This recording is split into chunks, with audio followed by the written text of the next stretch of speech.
So, ano tong times 10, times 100, at times 1,000 sa ating mga tester o sa ating mga voltometer. So, ito yung scale, no? Yung scale na ginagamit natin, no? Yun yung range.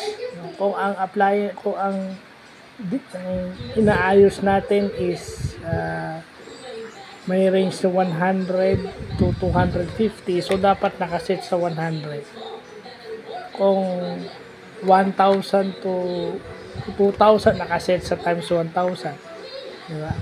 At kung nakaset naman sa 10 to 99, edi simulan natin sa times 10. Yun pala yung silbi ng ating reading ng ating analog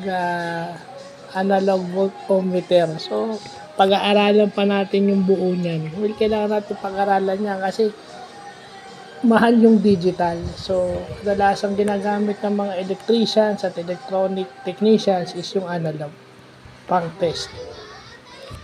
So, pag pumapalo siya, dapat nakikita natin yung palo kasi yun yung yun yung tinatanggap niyang kuryente, yung tinatanggap niyang resistance.